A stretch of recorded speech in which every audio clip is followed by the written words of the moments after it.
아멘.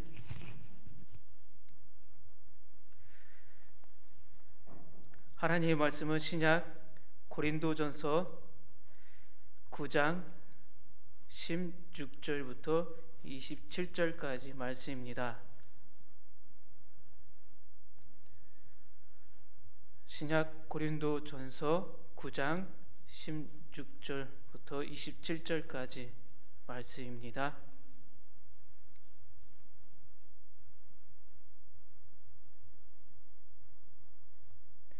한 절씩 교독하겠습니다. 내가 복음을 전할지라도 자랑할 것이 없음은 내가 부득불 할 일이라. 만일 복음을 전하지 아니하면 내게 화가 있을 것이로다.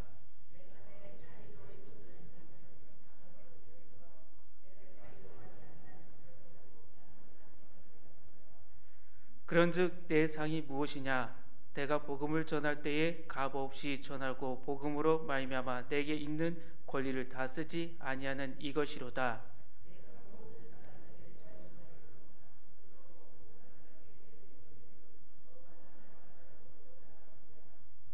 유대인들에게 내가 유대인과 같이 된 것은 유대인들을 얻고자 하며 율법 아래에 있는 자들에게는 내가 율법 아래에 있는지 있지 아니하나 율법 아래에 있는 자 같이 된 것은 율법 아래에 있는 자들을 얻고자 함이요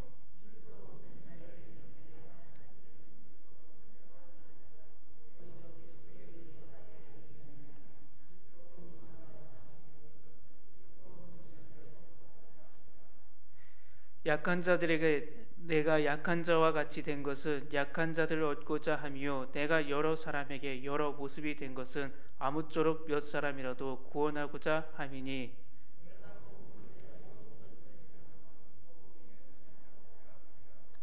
운동장에서 다름질을 하는 자들이 다 달릴지라도 오직 상을 받는 사람은 한 사람인 줄을 너희가 알지 못하느냐?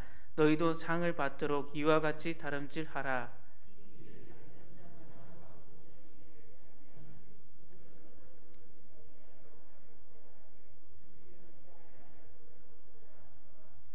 그러므로 나는 다름질을 하기를 향방 없는 것 같이 아니하고 싸우기를 허공을 치는 것 같이 아니하며 내가 내 몸을 쳐 복종하게 함은 내가 남에게 전파한 후에 자신이 도리어 버림을 당할까 두려워함이로다. 아멘.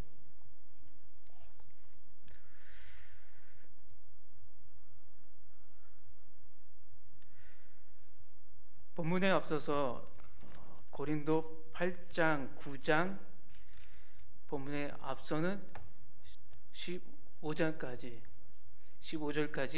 사도 바울은 권리에 대해서 이야기를 했습니다. 사도 바울이 보기에 우상 제물을 먹느냐 안 먹느냐 하는 것은 사실 사소한 문제였습니다. 하지만 고린도 성도들은 그마저도 양보하지 않았습니다. 자기 권리를 주장했습니다. 사도 바울은 교회의 사랑으로 덕을 세우기 위하여 우상에게 제물로 바쳤던 고기를 먹을 자유를 포기하는 것보다 훨씬 포기하기 쉽지 않은 권리, 사역자로서 받을 권리를 포기한 자입니다. 사도 바울은 복음의 장애가 없게 하기 위하여 사도로서 교회로부터 생활을 보장받을 당연한 권리와 후원받을 권리를 과감히 행사하지 않았다고 본문에 앞서 제시했습니다. 사도 바울은 복음 전파에 조금이라도 방해가 되지 않기 위해 이 권리를 주장하지 않았습니다. 바울은 정당한 권리를 포기함으로써 예수님이 가신 십자가의 길을 따라갔습니다. 낮에는 천막을 만들며 생계를 잇고 밤에는 성경을 가르치는 삶을 살았습니다. 바울은 그야말로 살인적인 일정을 소화해야 했을 것입니다. 그래서 사도 바울은 차라리 죽을지언정 복음에 방해가 되는 선택을 하지 않겠다는 고백을 하게 된 겁니다. 사도 바울은 이 시대로 말하면 이중직 목회를 했다고 볼 수 있습니다. 사도 바울에게 유일한 자랑이 있다면 바로 예수 그리스도이십니다. 예수님의 길을 따랐다는 사실입니다. 사도 바울은 이어서 하나님으로부터 받은 사명을 수행하기 위해 어떻게 자기 자신을 다 내려놓았는지를 말하고 있습니다. 사도 바울은 먼저 자기가 복음을 전할지라도 자랑할 것이 없다고 말합니다. 복음이 자랑할 만한 것이 못 된다는 뜻은 아닙니다. 복음은 귀중합니다. 복음을 전하는 일로 인하여 자기가 자랑할 만 하지 못하다는 말입니다. 왜냐하면 복음을 전하는 일은 부득불 할 일이기 때문입니다. 왜 부득불 해야 할 일인가 하면 하나님께서 명하시는 일이기 때문입니다. 예수님께서 마지막 지상명령으로 우리에게 복음을 전하라고 말씀하셨습니다.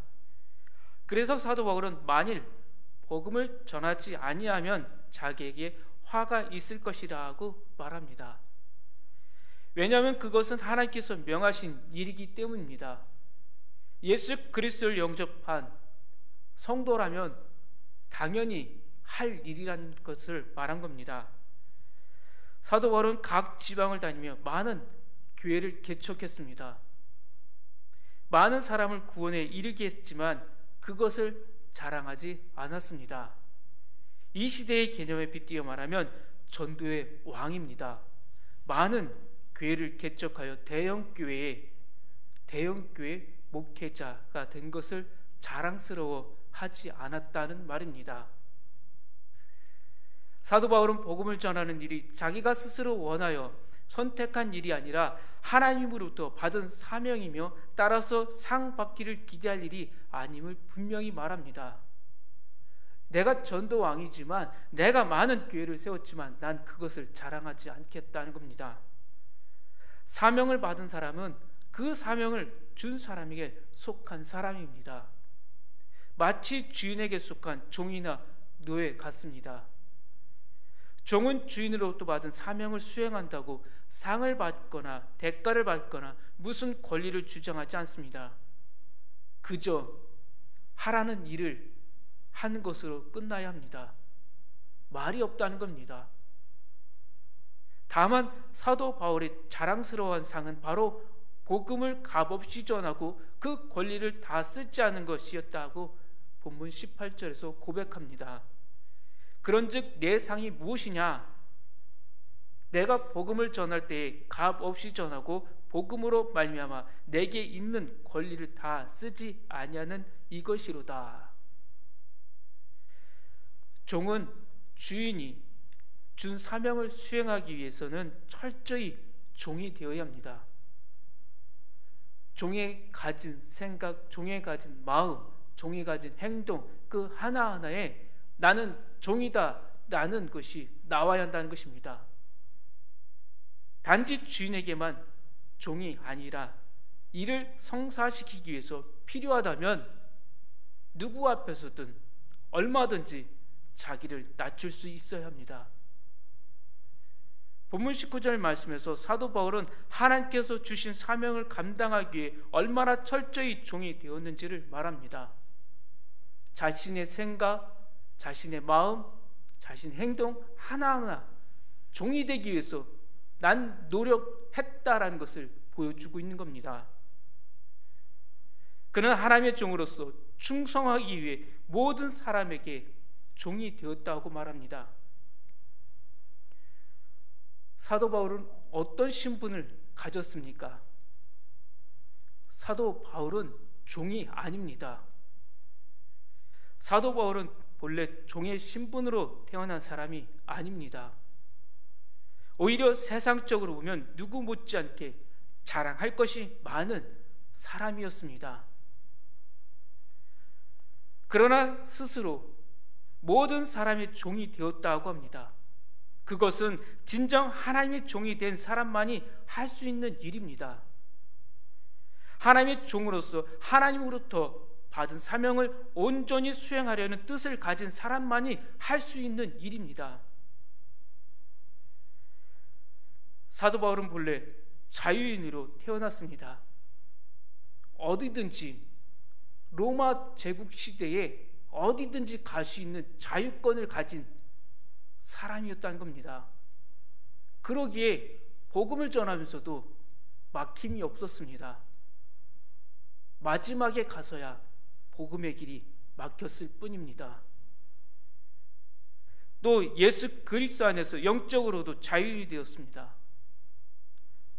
그 자유로 스스로 모든 사람이 종이 된 겁니다. 그것은 오로지 하나님으로부터 받은 사명대로 복음을 전하여 더 많은 사람을 얻기 위해서입니다. 다시 말하면 하나님의 최후 심판에서 유죄 판결로부터 한 사람이라도 더 많은 사람을 구출하기 위해서입니다. 예수님께서 말씀하셨던 한 영혼이 천하보다 더 귀하다라는 말씀처럼 사도 바울은 그 말씀을 가슴으로 품었다는 겁니다.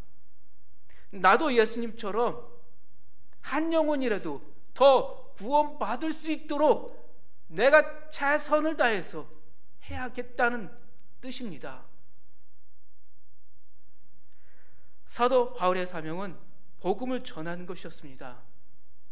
그 복음은 하나님께서 사람을 구원하시기 위하여 베푸신 놀라운 은혜의 소식입니다. 그 복음을 전하라고 명하신 이가 하나님이시기 때문에 사도 바울이 사람을 얻는 것은 하나님의 백성을 만들기 위한 것이지 사도 바울 자신의 사람을 만들기 위함이 아니면 너무나도 분명한 일입니다. 예수님의 제자를 만드는 것이 내 제자가 아니란 뜻입니다. 우리가 복음을 전하고 교회를 섬기는 것도 오로지 하나님의 백성을 더 많이 만들기 위한 일이어야지 자기 사람들, 자기 교회 만들려고 복음을 전하면 안 된다는 그 뜻입니다. 우리는 사도 바울이 스스로 모든 사람에게 종이 되었음과 그렇게 해서 하나님을 위하여 복음으로 더 많은 사람을 얻고자 했음을 기억해야 합니다.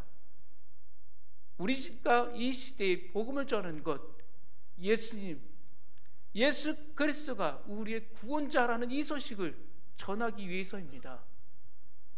우리 교회를 더 확장시키려는 그런 뜻이 아니라는 겁니다. 사도 바울이 어떻게 스스로 모든 사람에게 종이 되었다고 합니까? 본문 20절, 21절, 22절에서 말해주고 있습니다. 첫 번째는 유대인들에 대해서 이야기합니다. 유대인들을 대할 때는 어떻게 했다고 합니까? 유대인들을 대할 때는 유대인들과 같이 율법을 잘 지켰다고 합니다. 안식일이 되면 해당에 찾아가서 그곳에서 율법을 강론하고 하나님 말씀을 지키고 또 그 말씀대로 실천하기 위해서 노력한 그 모습이 있다는 겁니다. 사도 바울은 이미 율법을 주신 하나님의 참뜻을 예수 그리스도 안에서 새롭게 깨닫고 율법의 문자적 이해에 얽매이지 않는 사람이 되었습니다. 아하, 하나님의 뜻이 이거였구나. 율법은 오실 예수 그리스도의 그림자였구나. 유대인들을 그리스도의 복음으로 얻기 위해서 그들과 같이 행하기를 꺼려하지 않았다는 겁니다. 나는 율법의 뜻이, 율법이 가진 것이 무엇인지 알지만 아직 이 복음으로 들어오지 못한 유대인들을 끌어안기 위해서, 이들이 예수 그리스도를 만나기 위해서 내가 그들 앞에서는 율법을 철저히 지켰던 그 과거의 모습처럼 행했다는 겁니다. 그러기 위해서 그 안에 들어오는 율법 지키는 자 유대인들을 하나하나 설득해서 그들을 예수님의 제자로 만들었다는 것을 이야기한 겁니다. 또 유대인이 아니고 모세의 율법을 알지 못하는 사람들을 대할 때는 어떻게 했는지 사도 바울은 본문 21절에서 말씀합니다. 이방인들을 대할 때는 그들의 눈높이에 맞추어 행동했다는 겁니다. 이방인들 앞에서는 이방인의 문화를 수용하는 삶을 살았습니다. 그 한 가지 예가 이방인들에게 할례를 요구하지도 않고 필요하다고 말하지도 않았다는 것입니다. 그렇다고 사도 바울이 하나님 앞에서 율법을 무시한 것이 아니었습니다. 다만 예수 그리스도를 통하여 바로 깨달은 율법을 따라 행한 것뿐이었습니다. 내가 하나님께는 율법 없는 자가 아니요 도리어 그리스도의 율법 아래 있는 자라고 한 말이 그 말입니다. 그렇게 한 것 또한 이방인들 그리스도의 복음으로 얻기 위해서입니다. 율법을 아는 자, 율법을 모르는 자, 이 모두를 예수 그리스도 안에 품기 위해서였다는 겁니다. 또한 본문 22절 말씀에서 약한 자들에 대해서 이야기합니다. 즉 유대인이건 이방이건 예수 그리스도를 믿기 시작한 지 얼마 되지 않아 믿음의 이해가 깊지 않은 사람들을 대할 때는 그들의 이해 수준에 맞추기를 힘썼다 하는 겁니다. 본문에 앞서서 나왔던 제사상에 올려놓았던 음식 먹어도 되고 먹지 않아도 된다. 이것이 율법을 아는 자, 율법을 모르는 자 모두에게, 지금 약한 자에게 다 포용되는 말입니다. 예수 그리스도의 참뜻을 안다면 먹을 수도 있고 또한 먹지 않아도 될 수 있다는 문제입니다. 이렇게 사도 바울이 어떤 사람들을 대하느냐에 따라 여러 가지 모습을 보인 것은 몇 사람이라도 더 구원하기 위해서였습니다. 더 구원받을 수 있도록 길을 만들어 주었다는 겁니다.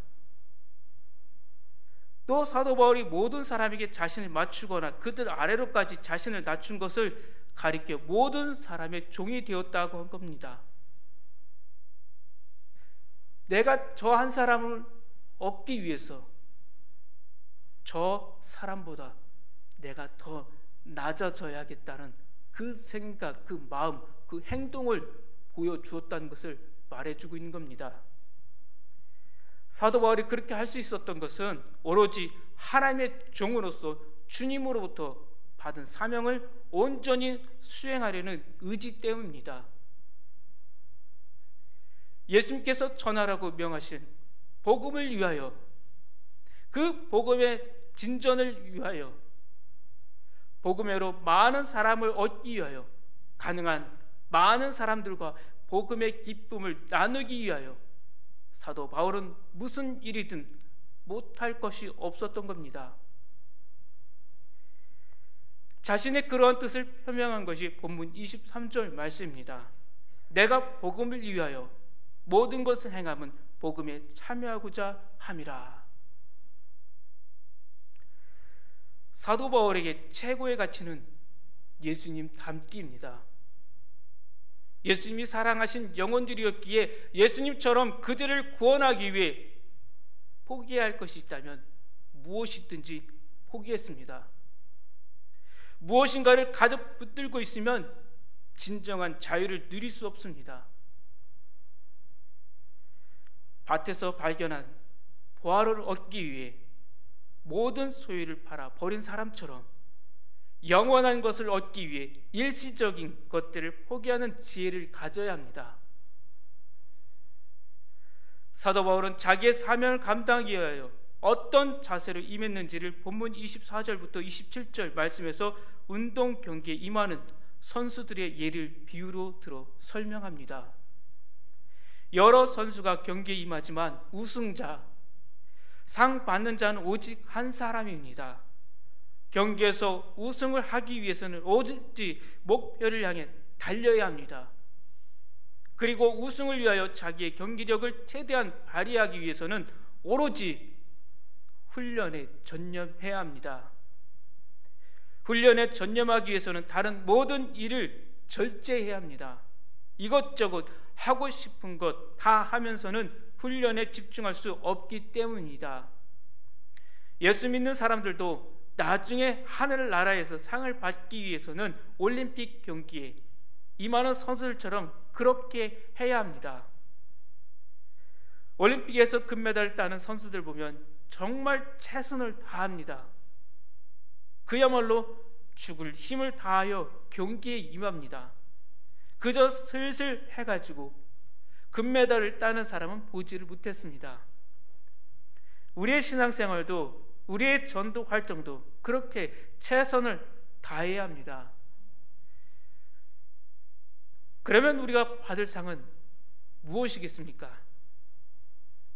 예수 그리스도를 믿는 성도들이 받을 상은 무엇이겠습니까? 우리는 믿음의 상을, 믿음의 삶을 살고 교회를 섬기며 복음을 전하면서 세상에서의 상과 대가를 받으려고 해서는 안 됩니다. 하나님께서 주신 사명을 수행하는 삶을 살면서 인간적이고 세상적인 부와 명예와 쾌락을 추구해서는 안 됩니다. 사도 바울은 본문 18절 말씀에서 그런즉 내 상이 무엇이냐고 물었습니다. 스스로 대답했습니다. 내가 복음을 전할 때 값없이 전하고 복음으로 말미암아 내게 있는 권리를 다 쓰지 아니한 것 이것이다 라고 했습니다.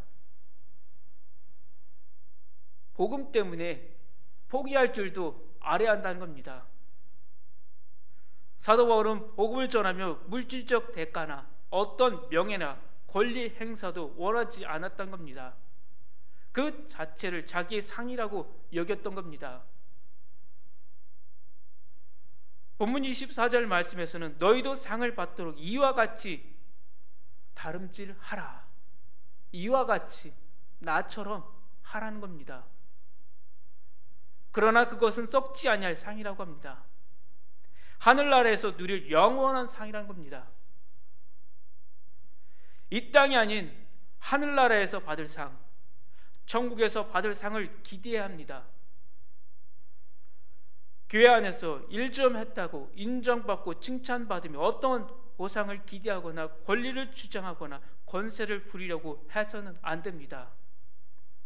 사도 바울처럼 하나님으로부터 받은 사명을 수행하기 위하여 자신의 모든 것, 자존심, 교만, 이기심, 욕심 등 여러 가지 것들을 다 내려놓고 복음을 전해야 합니다.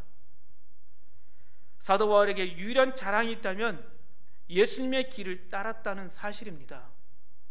사도 바울은 자기의 자랑은 십자가 외에는 없다고 고백했습니다.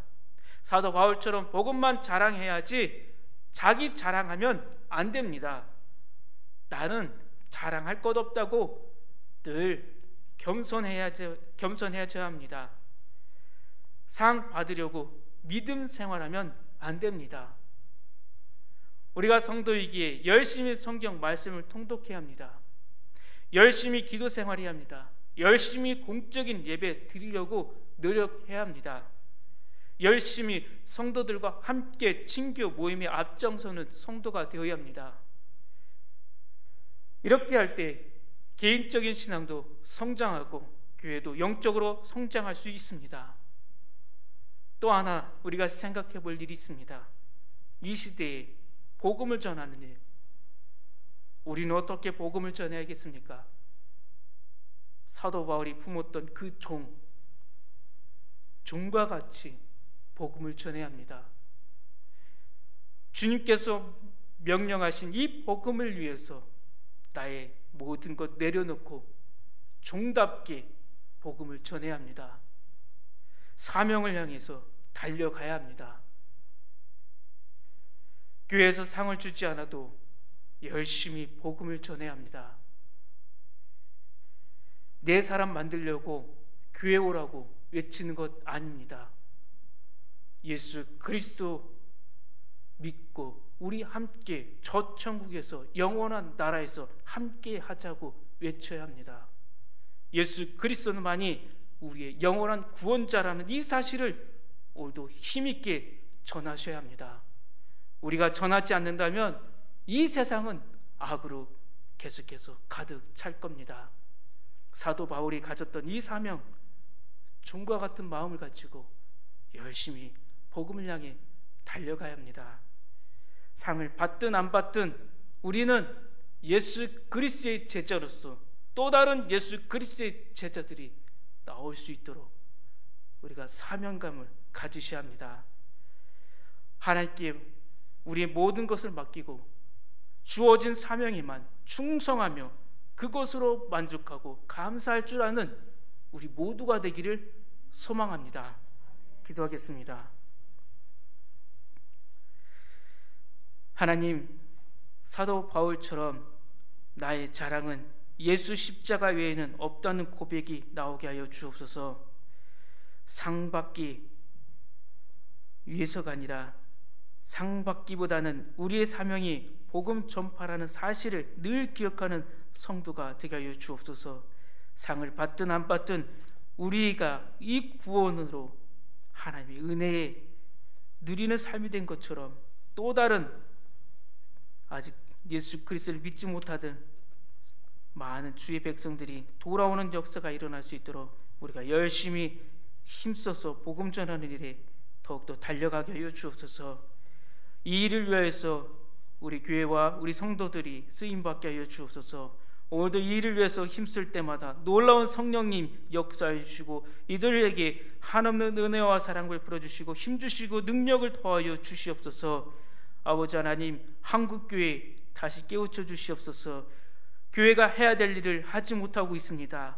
하나님, 침체되고 있는 한국교회를 깨우쳐 주시옵소서. 다시 일어설 수 있도록 우리가 다시 하나님께 받은 이 사명으로 일어서는 교회들이 되게 하여 주옵소서. 안 된다는 하나님 부정적인 언어가 아니라 할 수 있다, 하면 된다 믿음을 가지고 나아가는 교회들이 되게 하여 주옵소서. 이 일에 동참하는 교회들, 하나님 복음으로 뭉쳐진 교회들, 하나님 놀라운 성령의 역사들만이 일어나게 하여 주옵소서. 죽은 자들이 다시 살아나는 역사가 일어나게 하여 주옵소서. 메마른 하나님 심령들이 다시 하나님의 생기를 얻을 수 있는 교회가 되게 하여 주옵소서. 이 일을 통해서 우리 모두가 더욱더 열심을 낼 수 있도록 하나님 우리의 마음을 깨우쳐 주시옵소서. 하나님 아버지, 복음으로 다시 일어서는 교회 되게 하여 주옵소서.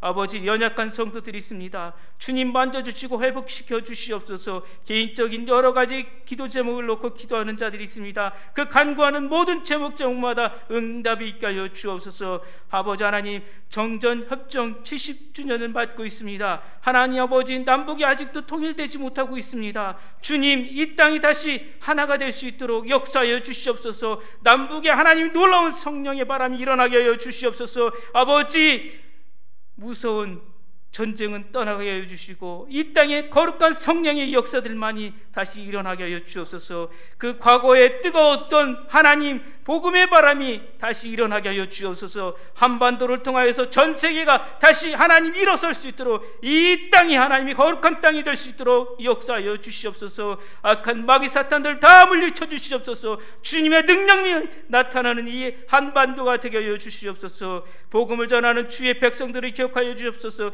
하나님, 어렵지 않도록 그들의 손에 주님의 능력이 함께하여 주시옵소서. 오늘도 이 밤에 함께하는 모든 성도들에게 한없는 은혜와 사랑을 베풀어 주시기 원하며 주 예수 그리스도의 이름으로 기도합니다. 아멘.